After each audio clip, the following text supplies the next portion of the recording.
Bem-vindos à nossa revisão para a prova final de arte 1. Espero que vocês todos estejam bem. Vamos aqui rever alguns conteúdos que foram mostrados durante o ano e algumas habilidades que foram e que são importantes na continuação dos nossos estudos em Arte 2 e Arte 3. Vamos lá. Durante o ano, nós tivemos nossas aulas remotas e utilizamos esses vídeos como reforço no nosso processo de aprendizagem.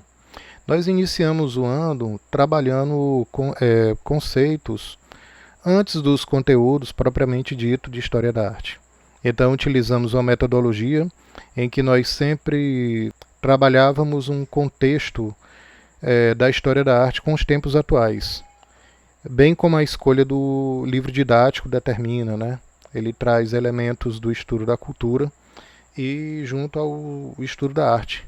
Então, algo de importante que vocês devem levar nesse estudo da arte é que os alunos que talvez não tenham uma nota tão boa em arte, eles precisam entender que esse conteúdo não é um conteúdo por si só estudado na arte. A arte ela é interdisciplinar, ela passa pela história, passa até mesmo pela geografia, quando a gente aprende sobre os diferentes territórios e paisagens culturais, passa também pelo estudo da linguagem, e nós trabalhamos a arte como uma forma de storytelling, como os americanos chamam, né? De contar a história da humanidade através do tempo, através das ações que o homem fez.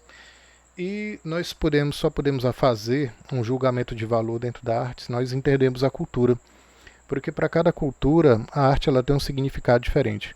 É muito importante que vocês entendam que a arte ela é um subconjunto da cultura. Então a cultura ela é um grande universo, é um grande conjunto, e a arte é um desses elementos. O que nós podemos concluir é que tudo que é arte essencialmente é cultural.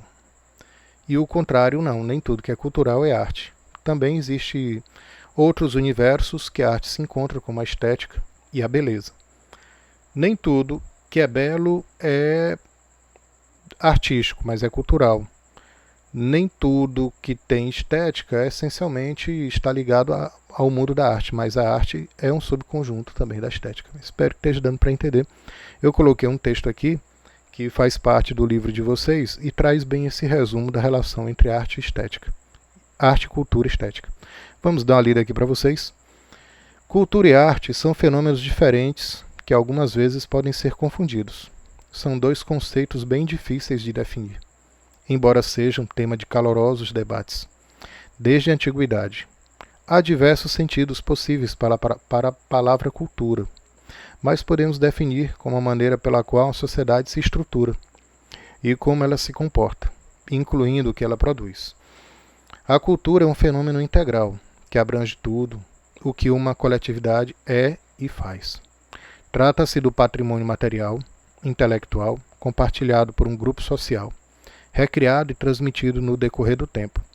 A cultura engloba linguagem, comportamento, símbolos, técnicas, objetos, ideias, regras, crenças, todas as realizações materiais e imateriais que se transmitem de geração em geração e se produzem em cada indivíduo, inserido em um grupo social. Então a cultura representa esse leque mais abrangente de tudo que o homem faz. E a arte ela é um desses elementos. Para cada cultura, a arte ela tem um significado diferente e especial. E é por isso que nós estudamos isso dentro do conteúdo de arte. E também nós integramos esses conteúdos para nossos valores atuais e para as nossas discussões em torno de patrimônio, de arte e principalmente de cultura. Vamos passando aqui. Dentro desse universo nós trabalhamos lá na antiguidade a estética. Então, a primeira vista nossa sobre o conceito de arte é um conceito que tem tudo a ver com a cultura grega, que nós estudamos também. Então ela está permeada no nosso trabalho, não só no próprio conteúdo sobre a Grécia, mas nos demais conteúdos. Nós fazemos esse julgamento de valor que tem a ver com a filosofia. Fazendo a leitura do texto, a estética é uma especialidade filosófica que visa investigar a essência da beleza e as bases da arte. Ela procura compreender as emoções, ideias e juízos que são despertados ao se observar uma obra de arte. É natural ver esta disciplina levantar questões sobre a natureza da arte, as causas de seu êxito, seus objetivos, seus meios de expressão, sua relação com a esfera emocional de quem a produz, seus mecanismos de atuação. Ela deriva de intenções instigantes, simbólicas ou catárticas, que vem de catarse, que eu falei muito para vocês, lembra? Acerca do potencial humano, de entendimento do conteúdo, da produção artística, do significado do prazer estético. Então, eu falei para vocês, em resumo, que a estética ela é o prazer de quem produz e o prazer de quem observa. Na nossa aula, nós associamos, principalmente na contemporaneidade, do nosso conceito de arte estética, a estética ligada à experiência. Então, a experiência sensorial. Pode ser um cheiro agradável, um perfume, pode ser um sabor, uma comida, pode ser uma música. Então, a forma de apreciar e ter prazer através dos sentidos, nós classificamos como uma experiência estética e nós conversamos muito sobre isso nas nossas aulas. Lembra? Passando adiante. Quando nós entramos na questão das matrizes culturais na formação cultural do Brasil, nós destacamos aqui a arte indígena como sendo os povos brasileiros e a arte genuinamente brasileira. Ao estudar a cultura indígena, nós deparamos com algumas curiosidades. Primeira, que a palavra índio foi uma palavra criada pelo homem branco, né, pelo europeu que chegou aqui. Outra questão importante, que as tribos indígenas que existiam no Brasil, que eram muitas, elas não tinham a mesma cultura e não tinham a mesma significação de línguas, costumes e símbolos, né? O estudo das matrizes, tanto indígena quanto africana, ela passa pela simbologia. Nesse estudo, nós percebemos que eles desenvolvem um gosto por essas tramas, por esses desenhos que nós chamamos de desenhos tribais, né? Que tem toda uma simbologia para eles, pela questão de imitar a natureza. Está presente na arte da cerâmica, está presente também em objetos do trançado, como você pode ver nesse cocá aqui na cabeça da criança, e também nas cestarias. Para o índio, a arte está relacionada ao fazer diário, dos objetos diário. Ele não imagina em fazer um objeto somente para o enfeite ou para guardar, como nós fazemos com os quadros, com as telas, ou apreciamos uma arquitetura. Eles têm o prazer estético na produção, mas eles fazem a relação com a questão prática. Eu coloquei essa foto de uma criança indígena abraçando uma árvore, como vocês podem ver, que é uma imagem que destaca bem o nosso texto aqui do livro, que é página 46 e 47, O Espírito da Floresta. Ele é um fragmento de um livro, A Queda do Céu, de Davi Kopenawa, e que ele comenta sobre essa relação simbiótica entre o ser humano e a natureza, e que ele conclui que nossa vida depende da preservação da natureza. É uma das lições que nós temos para aprender com as tribos indígenas. Página 46 e 47 do link do livro que eu deixei para vocês, e que está aqui na descrição desse vídeo aqui no YouTube. No mesmo livro nós encontramos os significados que envolvem a cultura indígena. E o conteúdo ele é discutido na página 40 a página 41. Então nós temos o primeiro conceito, povos amazônicos. É um conceito mais ligado a um período arqueológico da cultura indígena. E um dos símbolos é esse muiraquitã, feito de jade, que tem aproximadamente 5,4 centímetros. São os achados arqueológicos. Quando nós falamos de povos amazônicos, nós falamos desse estudo arqueológico da cultura indígena, principalmente na região do Amazonas. Então, existem artefatos, existem cerâmicas por volta de 6.000 anos antes de Cristo. Então, quando utilizamos o termo povos amazônicos, nós fazemos referência a esse período. Então, na imagem central, nós temos uma imagem, um trecho da pintura de José Maria de Medeiros, que ilustra a poesia de José de Alencar, que faz referência à imagem do índio de uma maneira mais romantizada, tá certo? Em meados do século XIX, eles se tornaram um tema para artistas intelectuais, que constituíram um movimento de renovação cultural adequado ao espírito romântico. Então o índio ele é apresentado de uma maneira romantizada e até mesmo semelhante às características europeias. Página 40 e 41 do livro de vocês. E essa última imagem aqui que nós temos é o movimento indígena, que ele se destacou principalmente no século XX, nos anos 70, na luta por direitos. Em pleno período da ditadura militar, em que as suas terras indígenas estavam ameaçadas. E houve uma luta por essas demarcações de terra, por manter o seu patrimônio, o seu território. E eles foram terminar na escrita da Constituição Brasileira de 1988, garantindo a terra dos índios. Então ainda hoje existe o movimento indígena e a luta pelos seus direitos e a permanência da sua cultura. Então nós temos aí 3 exemplos, povos amazônicos, indianismo, movimento indígena, e nós ainda temos a questão do olhar do estrangeiro, na página 40, representado por pinturas, por exemplo, de Debré e Rugendas. Bom, nós temos aqui o exemplo de arte africana, que ele também foi comentado.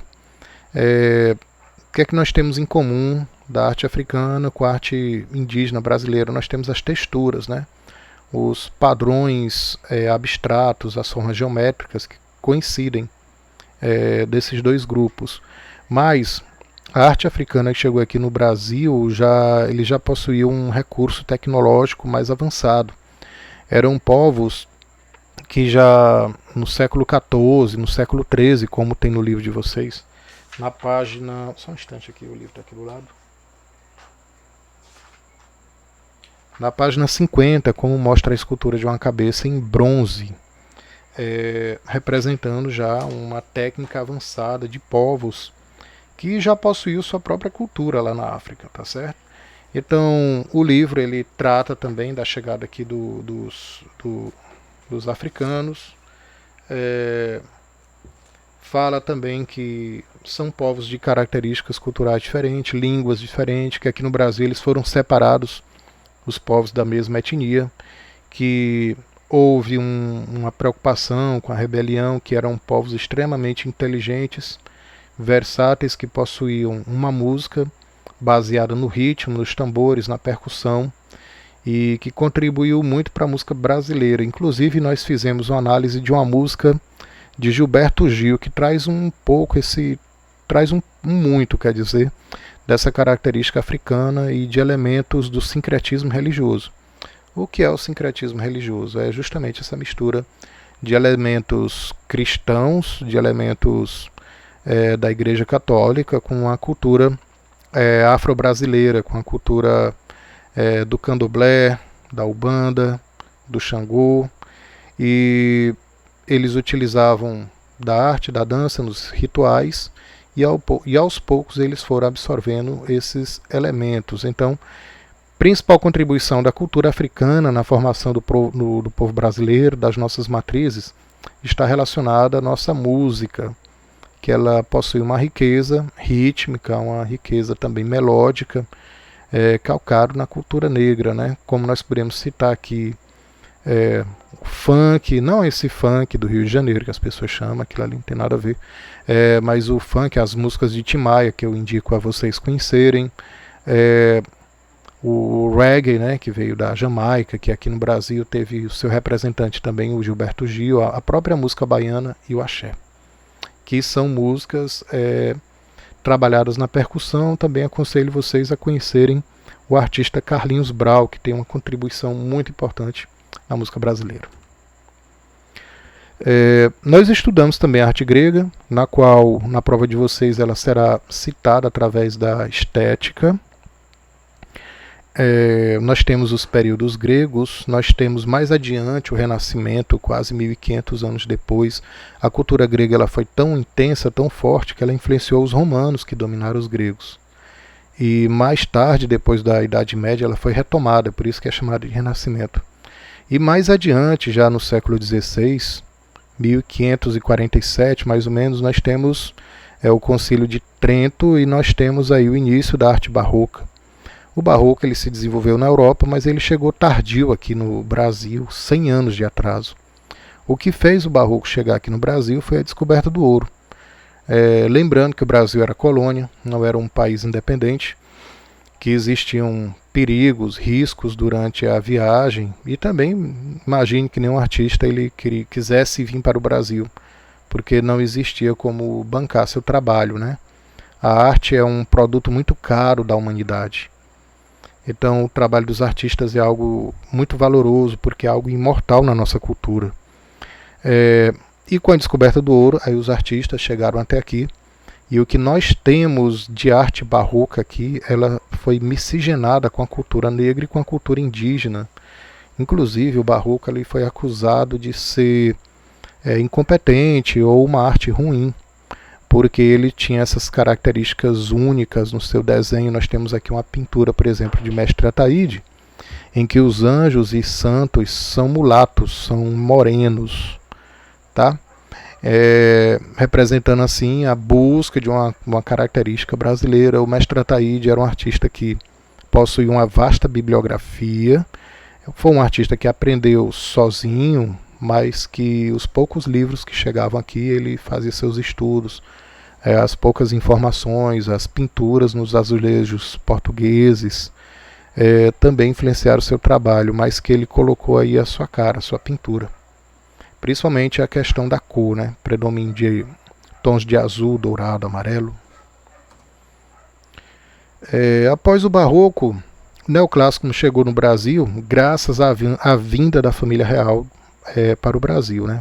A família de Dom João VI. Então o objetivo dessa vinda da família real, da missão francesa, aliás, junto com a família real, foi fazer com que o Brasil pegasse algumas características de país europeu, já que eles vieram para uma terra em que se predominava a agropecuária, extrativismo, então muito diferente de Portugal, e eles não sabiam se voltariam algum dia, né? Então, na dúvida, eles quiseram transformar aqui o Brasil em uma cara mais parecida com Portugal. Então o objetivo foi fundar a Escola de Belas Artes. Os franceses chegaram aqui em 1815, somente em 1825 a escola foi aberta. Foi um período longo em que existiam muitas transformações a serem feitas no Brasil e necessitava de um banco, por exemplo, de escola, jardim botânico. Vieram para cá uma caravana de muitos portugueses, eles eram acostumados a morar em palácios, tiveram que morar em casas mais simples. Foi uma transformação, né? Então, a capital antes, que era Salvador, passou a ser Rio de Janeiro. E no meio disso veio um dos maiores artistas de todos os tempos, que foi o Debré. Jean-Baptiste Debré, como você pode ver nessa aquarela que eu deixei aqui para vocês. Era o principal pintor da escola e ele se destacava por produzir aquarela. Aí você pergunta, professor, o que é aquarela? É um tipo de pintura que se usa uma tinta que basicamente é um pigmento que se desmancha com a água. A facilidade dela é porque ela é portátil, né? Então, se eu colocar assim numa prova, por que os artistas utilizavam aquarela? Principalmente porque era uma pintura de característica portátil. E qual foi a importância dessa escola de belas artes, né? Pessoal, ela foi a primeira escola técnica do Brasil. Então, se hoje vocês estudam numa escola técnica, que é o Instituto Federal do Maranhão, imagine que a ideia de se implantar uma escola técnica, ela chegou aqui em 1815. Não era, claro, uma escola que nem o IFMA, mas foi a primeira ideia de se organizar um ensino baseado em uma instituição, de uma forma clássica. Existia um teste para entrar também, sabe? E se ensinava arquitetura, pintura e escultura, que é na questão da arte, né? Mas também existia os cursos técnicos, por exemplo, de ferreiro, trabalhar com couro, madeira. e carpintaria e etc. Eram muitos trabalhos que tinham. Foi o primeiro tipo de ensino técnico organizado do Brasil. Bom, pessoal, estou disponibilizando para vocês o link do livro online Percursos da Arte, no qual ele é a nossa bibliografia, ele é a nossa bússola nessa prova final. Desejo a vocês uma boa sorte, bons estudos, que vocês saibam detectar as fraquezas, as dificuldades de vocês e que a gente possa continuar melhorando nas próximas aulas e nos próximos anos. Desejo tudo de bom para vocês e um abraço. Até mais, pessoal.